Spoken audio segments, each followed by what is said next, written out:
Hello and welcome to another Kerbal Space Program tutorial. This tutorial is going to cover going from a low moon orbit and then safely landing. If you don't know how to get to the Mun or get into orbit around the Mun, this is not the tutorial for you. We will make a tutorial for you, but this is not it. This tutorial is just for you can get to the Mun, you can get into orbit, you just can't quite stick the landing.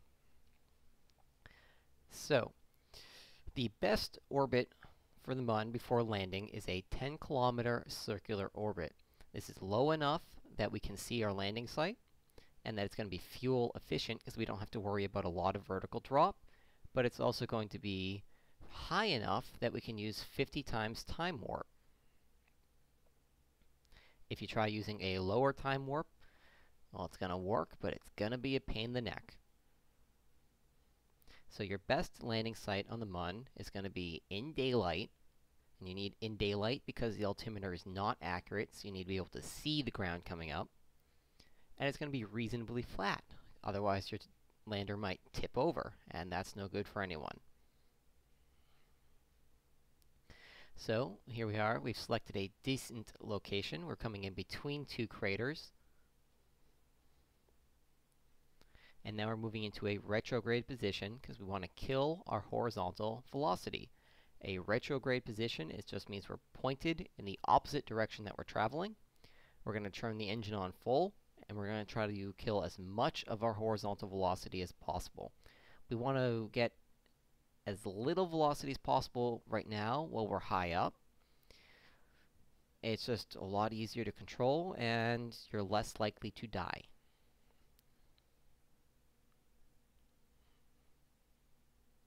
Now, if you notice in the bottom left-hand portion of the screen, the roll, yaw, and pitch indicators turn blue.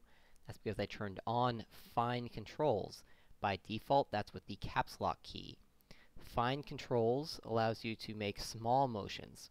When it's turned off, which is the default when they're brown, anytime you try rolling or pitching the ship, yawing or pitching the ship, it does the controls go full to the side. It goes full on immediately. Turning on fine controls, it kind of ramps up a little bit.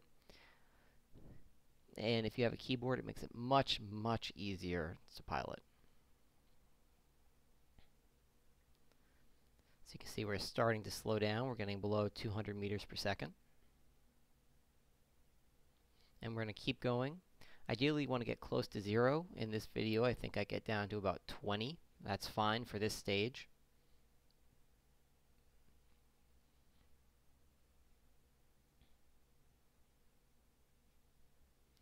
As you can see, as we slow down, the retrograde indicator is moving. That's fine, just follow it in.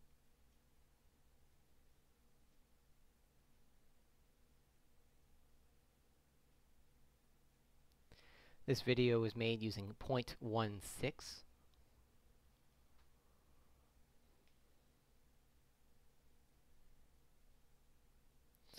And the tutorial should work for all airless moons, which is important because in 0.17, Squad is releasing a huge number of new moons.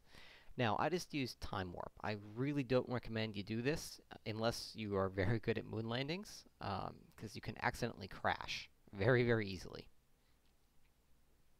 I just did it to speed the video up a little bit. Now, as you can see, we're getting pretty close to the ground. At some points in the Mun, we would have already hit the surface, so you have to be very careful coming down. And at this point, once you get below about 3.5 kilometers, or 3,500 meters, you want to make sure your velocity doesn't go above about 50 meters per second. Now, I go a little bit faster than that in a moment in the video, because I wasn't paying as much attention as I should have been. But I really recommend about 50 meters per second. Tends to be a good speed that if the ground comes up unexpectedly, you're still able to stop, assuming you have a decent thrust-to-weight ratio. If you know your rocket takes a long time to slow down, you're going to want to go a little bit slower. If you can stop on a dime, maybe you can go a little bit faster, but I don't really recommend it. So at this point in your landing, most of your horizontal velocity should be killed. You should point your rocket straight up, So you only see blue in the nav ball. You want to point right at that top. You want to turn your SAS on, and you want to leave it in this position. You do not turn your SAS off again for the whole landing. Now, it's not going to be perfect. Your horizontal velocity will not be completely gone. Now, how do you kill the rest of your horizontal when you're not allowed to turn SAS off? Well, you can tilt the ship, leaving SAS on, to do minor course corrections. And you can see the ship moving a little bit now. Might be hard to see in the video, but you can give it a try yourself. You have to have a gimbaled engine for this to work, so I highly recommend you use a gimbaled engine for the landing. In fact, I don't know how you do it without. So we've got our horizontal velocity almost killed using this trick. Now we're coming in very slowly. This is the hardest part to do, honestly, is trying to get your velocity really low as you get really close to the ground. You're constantly burning fuel, so your thrust-to-weight ratio is constantly changing.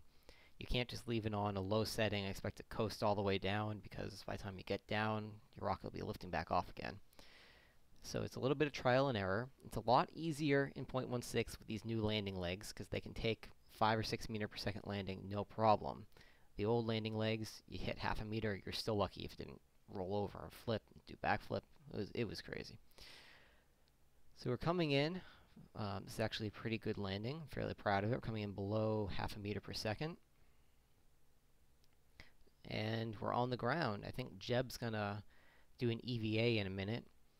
But just to recap, you want to kill as much horizontal velocity as you can, about 10 kilometers up. Then you want to point your ship directly so your thrust is going straight into the ground. That's the top of the blue hemisphere. You want to make sure SAS is on. And then you can slowly rotate your ship while SAS is on. So every time you take your hand off the key, it's going to go right back to that upright position. You're only going to be able to kill a few meters per second at a time doing this. It should be all you need. If you have more horizontal velocity than that few meters per second, you need to go back and work on the previous step, about 10 kilometers high. And also remember that F5 is quick save.